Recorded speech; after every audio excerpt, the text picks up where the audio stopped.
Hello, everybody, and welcome back to Locked On Flames. I'm your host, Jess Belmosto. Thanks for making Locked On Flames your first listen of the day. And today's episode is brought to you by RockAuto.com. Today kicks off opening night for a few teams, and even though the Flames aren't playing until Saturday, let's take a look at their roster and just what this season might hold.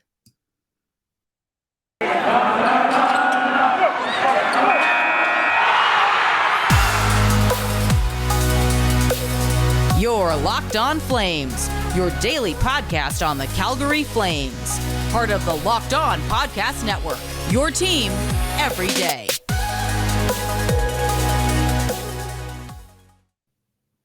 Well, hello everyone. Thank you so much for tuning in to yet another episode of Locked On Flames. Whether you're listening on your favorite podcast streaming platform or you're watching here on YouTube, hello, welcome. I hope you're having a fantastic day. October's here. You know, the NHL hashtags are back with the little emojis, so that's how you really know hockey's here. And to start, the Flames hashtag has changed from hashtag Sea of Red to hashtag Flames. So, you know, a little easier to remember, I guess, if you're not involved in the Flames. But the roster is officially here. And, you know, I know we're going to be shocked to hear that some kid named Johnny Guidro made it out of camp. I don't know. I thought he had a good camp, but I don't know if he was ready. Ha ha ha. So Brad Richardson starts the season off on the IR.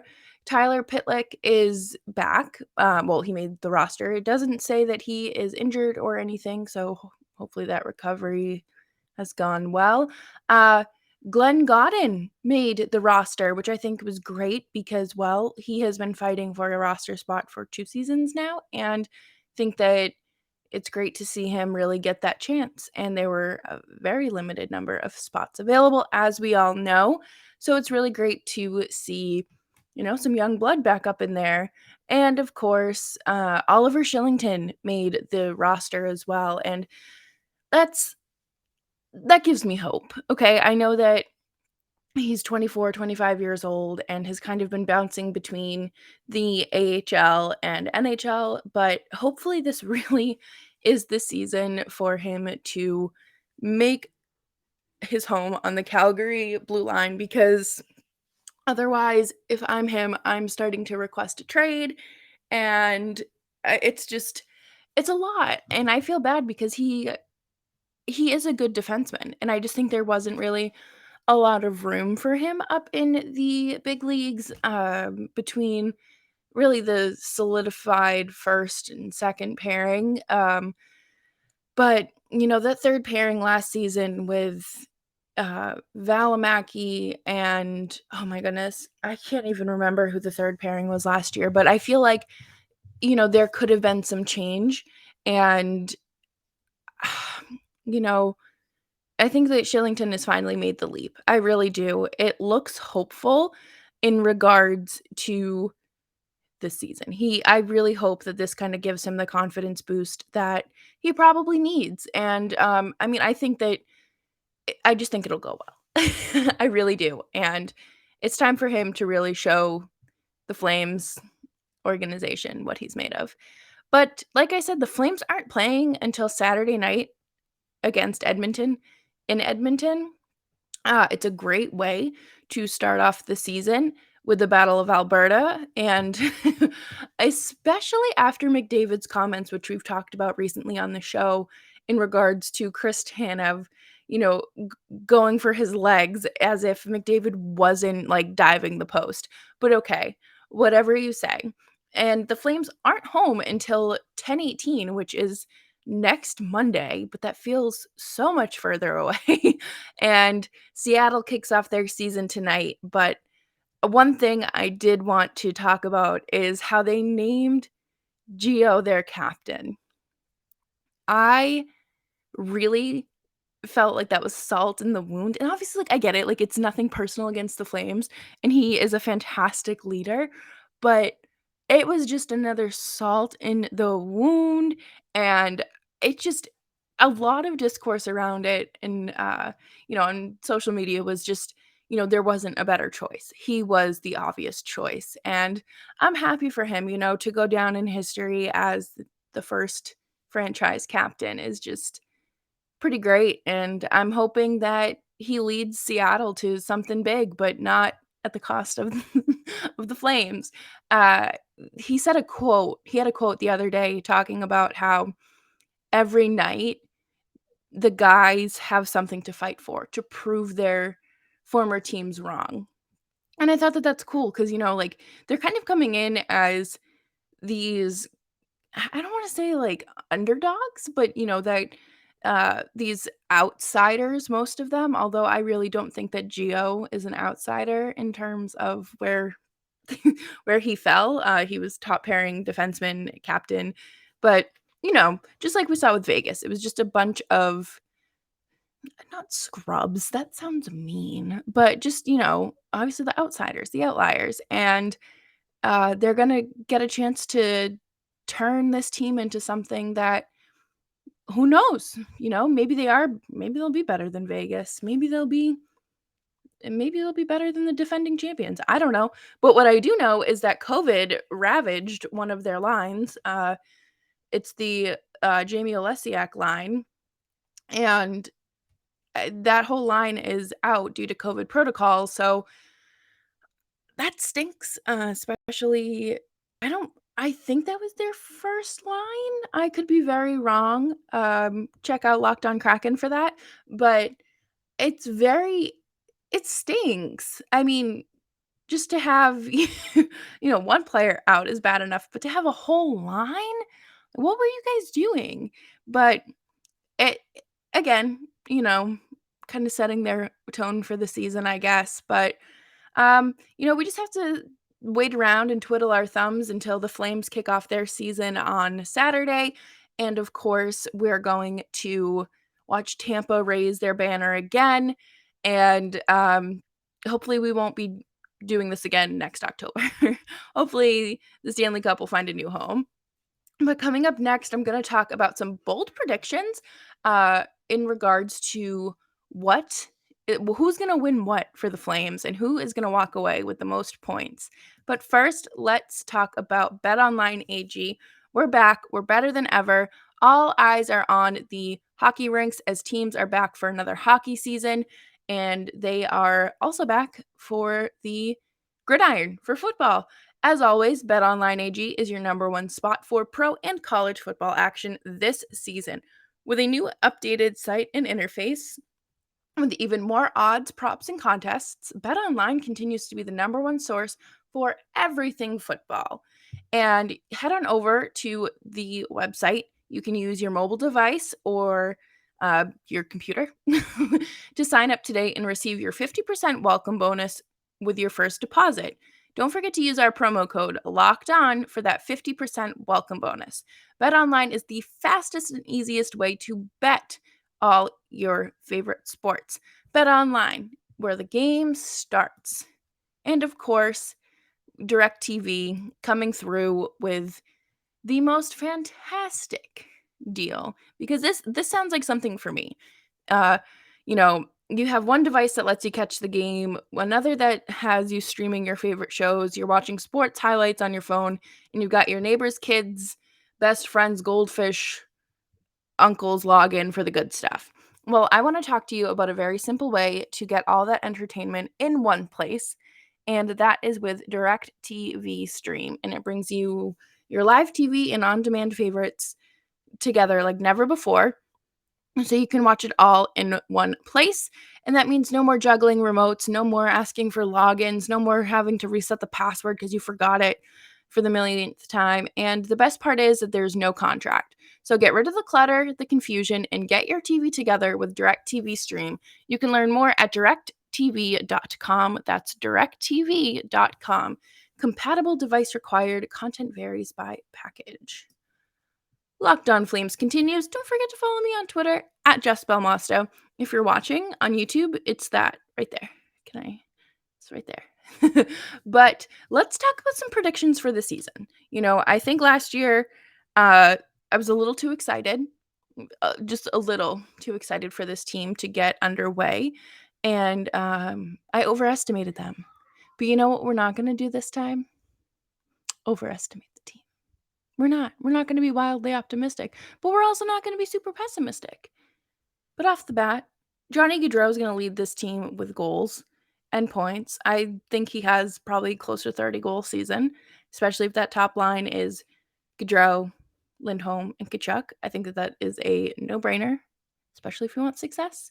But I'm not Daryl Sutter, and I don't play him on TV. Matthew Tkachuk is going to bounce back and shake that chip off his shoulder. He's going to, center himself. And I think we're really going to see him come in and with a new level of maturity. And I think that it's going to kind of take people by surprise, maybe how he doesn't engage in the fights or doesn't engage in some scrums. But I think that he is really focused this season on proving everyone wrong and proving that he deserves a big contract. What I don't want to see happen with him is what we're seeing with his brother, Brady. He has still not signed a contract with the Ottawa Senators. And uh, are we going to see something similar when that comes, when the summer rolls around and we have to do contract negotiations with the Tkachuk team? And it's not a knock to, the dad, the mom, and whoever else is running their son's camps. But I just think it would be a shame to not have him in the lineup for opening night for whatever team he plays for. Brady too, obviously. Sean Monahan is going to have a strong season. I think that, it's also his birthday today, so happy birthday, Sean Monahan. I don't think you listen to this podcast, but happy birthday anyways. I think that he is going to really come back and be I don't want to say a force to be reckoned with, okay? But he's going to be a stronger second line center. And I've called him a poor man's David Krejci for a very long time. So let's maybe see him try to be David Krejci, although Krejci is now tearing it up in the Czech Republic, just absolutely going on a tear. So we'll see. We'll see where that goes. I I think this team does make a push for the playoffs. I do.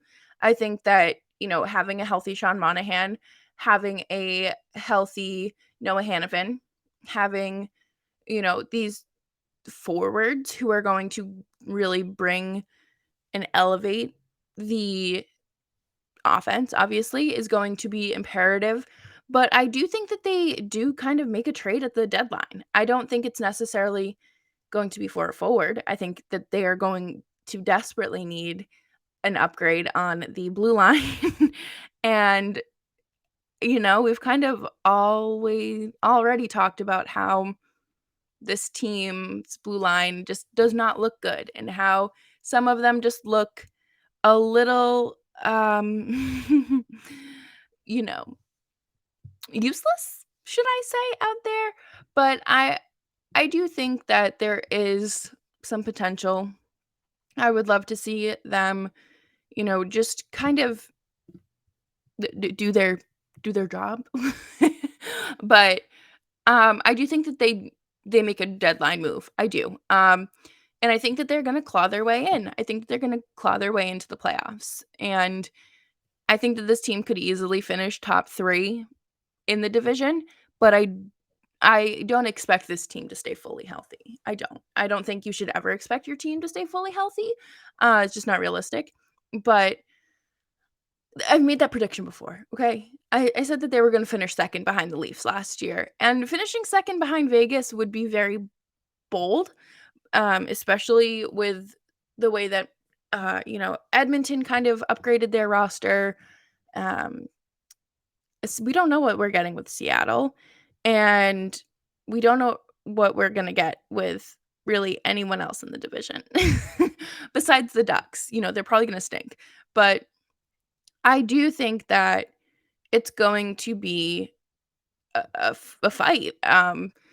Vancouver, I mean, they have their issues going on, but I do think that they're still a competitive team. just because, I'm not going to try to undersell them. I think that they are a very competitive team. And again, if they stay healthy, for the most part, you know, Thatcher Demko is a force to be reckoned with. And I think that it's fun watching Markstrom go up against these kind of like younger goaltenders and, uh, kind of show them what could be, but especially his former team. But I have so much faith in Jacob Markstrom. And I know I said that last year, and it was not his fault that the Flames did not invest in a backup goalie last year, but I really do think that there's potential with this goalie tandem. I talked about it yesterday on the show about how Vladar, he got a lot of AHL reps in when he was in the Boston organization. And I, as somebody who covered him when he was in Providence, I, I liked what I saw from him.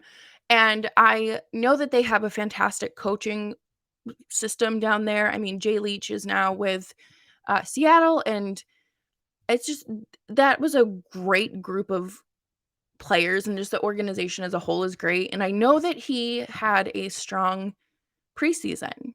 And I know we can't get too ahead of ourselves there, but I really do think that there's a reason, like, there should be a weight lifted off of everyone's shoulders who's kind of doubted goaltending.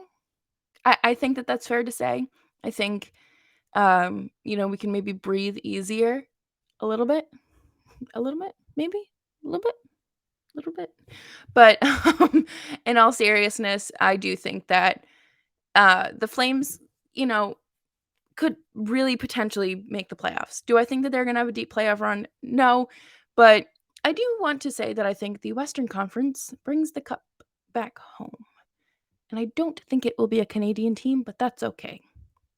Yeah. So, coming up next, we're going to talk some Michael Backlund and how one of his recent interviews with some Flames media went, and just kind of the leadership quality that this guy possesses. I think that he's great. I think he's wonderful. But first, let me talk to you about Rock Auto.